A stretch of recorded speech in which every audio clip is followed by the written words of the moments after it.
more problems keep arising. Mountain out of the molehill is supposed to be an empowering statement. What did he say? No, that's not what that means. No? Making a mountain out of a molehill means that... Season's greetings, everybody. We are back with another reaction. And since it is the holidays, we want to switch things up and make Christmas or whatever you celebrate come early this year. Boy, do we have a gift for you. Today, we're reacting to Ren's Heretic official visualizer. I've been seeing this one in the comments for the past few weeks, past few months, actually. I'm curious to see what it's all about. Ho, ho, ho. I'm ready for my holiday reaction. Heretic. Ren's Heretic. Let's get it. It's such a perfect day to be washed away. I went and sat by the shore and I counted the waves. I counted 108 reasons I want to escape, but then the reasons they crash upon the shore and they break. I don't think I've got the stamina for this anymore. I'm not sure, that's why I'm here by the shore, but I'm sure that I'm so tired of searching for messiahs, asking why must I battle this Goliath? I'm a force of nature, don't you know I'm aware of it? But I'm so very sick of feeling so very sick. I'm tortured by the gods, I guess that I'm a heretic. Life keeps on fucking me, I wish that life was celibate. Well, first things first, maybe you know this. I don't even know what a heretic is, to be honest with you. A heretic is somebody who speaks heresy, somebody who speaks against the will of God, or somebody who's kind of like if it was the medieval times and somebody was Speaking against the church? speaking against the church, that's a heretic, you know, so... Okay, well, based on that definition, combined with what he just started talking about. Yeah. First things first, this guy's in his poetry bag with this one. That first opening about how he's counting the waves, and then he says the waves, I got 105 reasons. 108 reasons as to, like, I guess why things are going wrong or why I shouldn't be here anymore. And then they crash and all my, like, reasons are crashing. And just what a poetic way to just talk about, just to say that he's thinking about his problems or thinking about the reasons why he's upset, comparing them to the number of waves he's watching and waves crashing and dissipating. It's just a beautiful visual, you know, in this visualizer. But with that being said, it sounds like the overall message so far is kind of like, I must be a heretic. Like, God, you must be punishing me. I must be a heretic. Like, you're treating me like someone who speaks out against you or doesn't believe in you or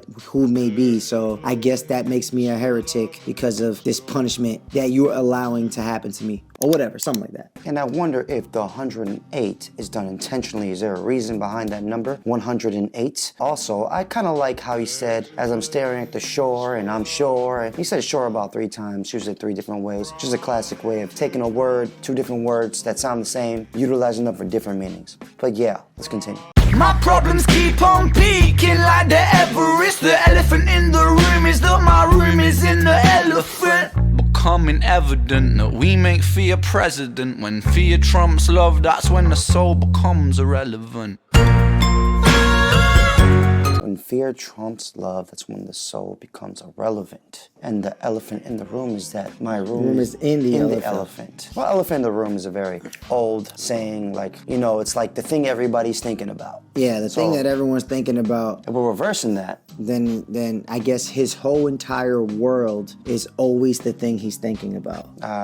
His whole entire world is always, in this case, probably the time where he was feeling sick, thinking about how he's always sick. That's what I'm thinking. Because a lot of his music, or a big portion of it, was written during those sick times. And you can hear it in the lyrics, and I have a feeling this was written during those sick times, so.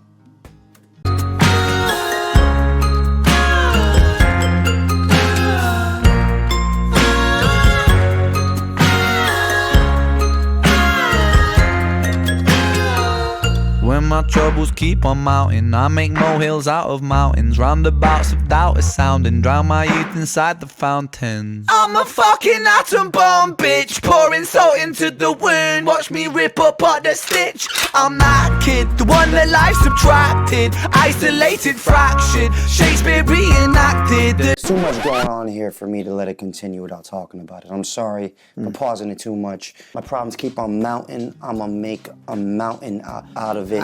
He's just saying I make. Well, it's an old saying again. Turns a molehill into a mountain. No, it's making a mountain out of a molehill. Making a mountain out of a molehill. But he used the word, my problems are a mountain. Like they're mounting up to something, and then he's gonna take it and make something good of it. He just, he just said the same thing. He's just using the phrase mountain out of a molehill, but in his own way. Yeah, but he started off with my problems are mountain up, and now because of it, then he used the mountain of the molehill because there's a cause and effect there. You can't ignore the mountain. No, I'm not ignoring that. I just want to maybe listen back again to get what he said and the impact or the effect he's intending to have, because I don't think we remember correctly enough to get that impact. There was also a reference to the fountain of youth.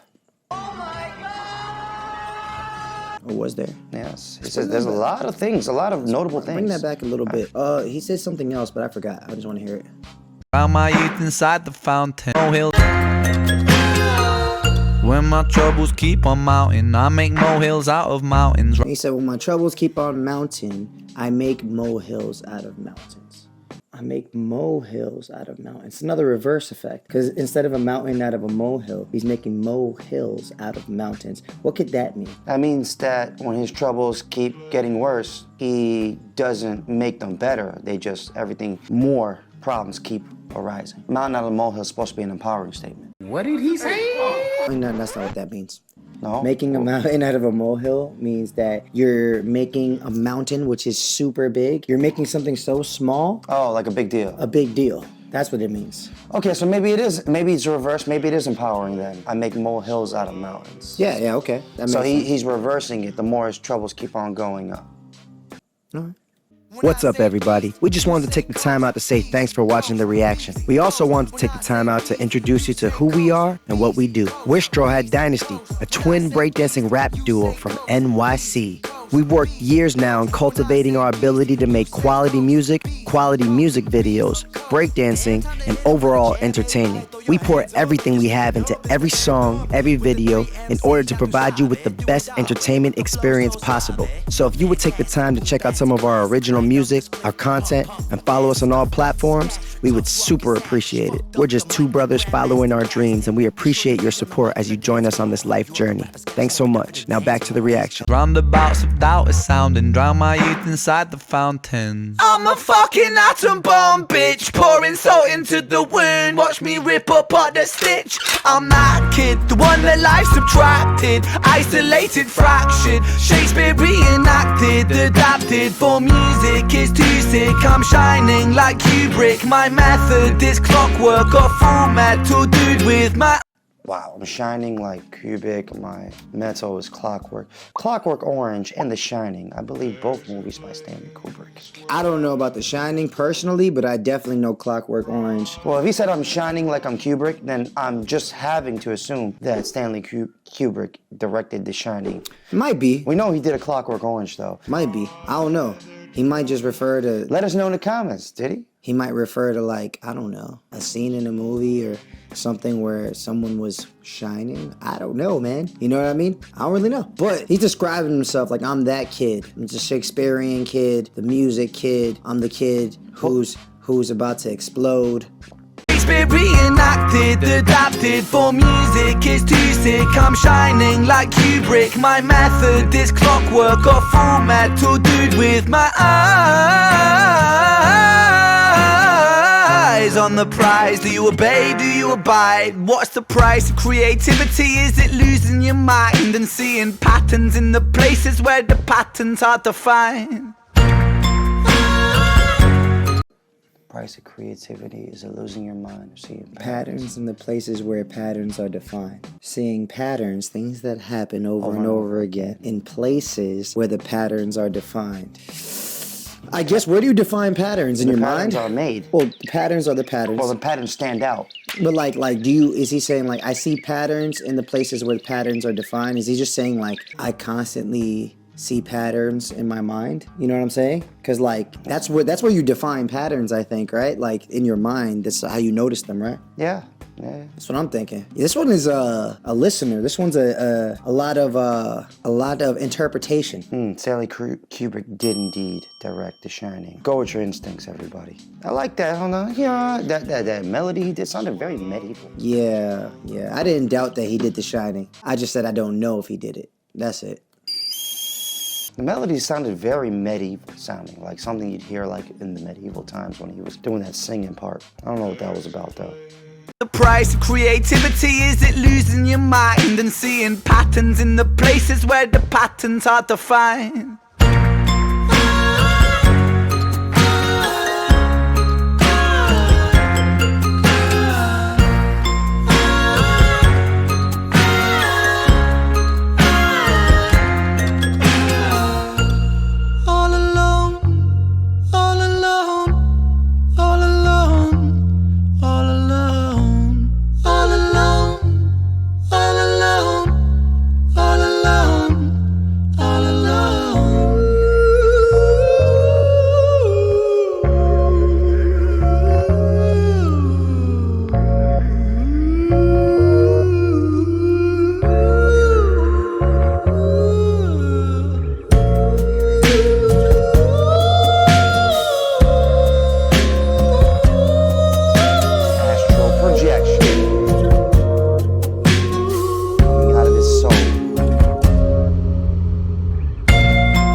Visuals, very symbolic, a lot of stuff going on here.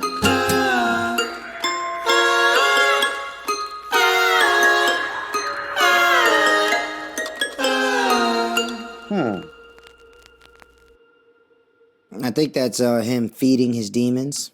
Feeding his demons. Demons often referred to, I see the demon picking the fruit off the tree. You can make a reference to the fruit in the Garden of Eden as sin from Adam and Eve, or the act of taking the fruit was sin. I don't think the fruit was sin itself, or maybe to bear fruit. You know what I mean? He had a whole thing of a basket of fruit with him. This all has very I'm just getting like medieval vibes. I'm being honest with you. He's walking through like this grim ass forest. The hymns.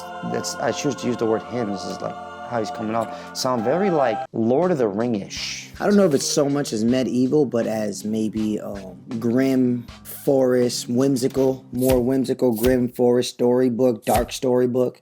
No, like Lord of the Rings is why I said that. Or like Hansel and Gretel. Even, remember that weird horror movie with that weird forest monster and those weird forest people in the dark-ass, scary forest? I don't know if you remember that. The one that's like a deer man? Yeah, exactly. I'm getting like those vibes. Yeah, it kind of, I get it like vibes of like this anime I watch called Berserk, which takes place in the medieval times. Slight Tim Burton vibes too. A little bit. It's very dark, very, meant to feel very drifting away in hopelessness is what I'm getting from this. Let me talk about the song real quick. He's doing quite a bit of singing at the end here, just using his voice. His voice is he can get pretty high. He can get in a nice little high pitch range there. He's got like a slight little folky sound to his voice. It's in between folk or even kind of like Maroon 5-ish, like Adam Lamberg, is that his name? I think it's Levine. Adam Levine. Sups. Adam Lamberg's the gay dude that's the front man for Queen who won American Idol. Yeah,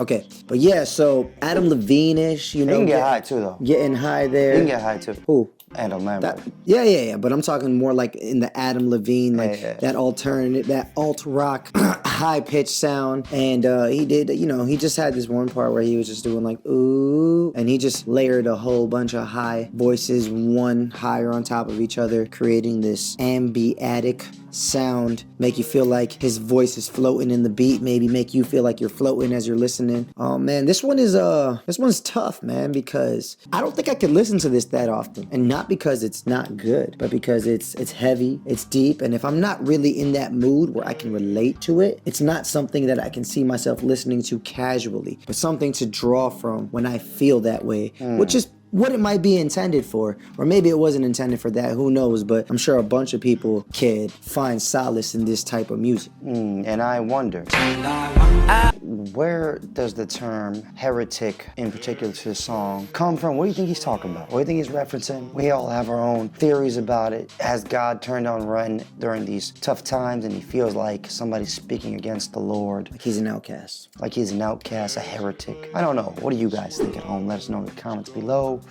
Heretic by Ren. Smooth, folky, eerie, ghostly vocals, very poetic, very enjoyable experience. Would I listen to it all the time? No, but I would listen to it from time to time. Most definitely, when the time is appropriate. If you like this video, please like, comment, subscribe, hit that bell notification, keeps the video in rotation.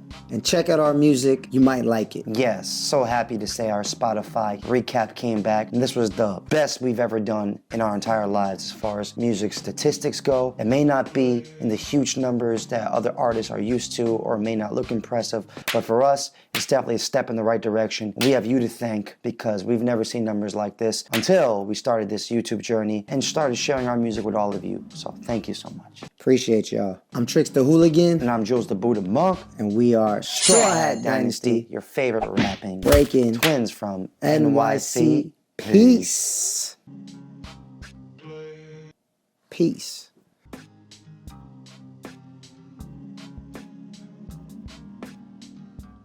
There's a place where lovers go to.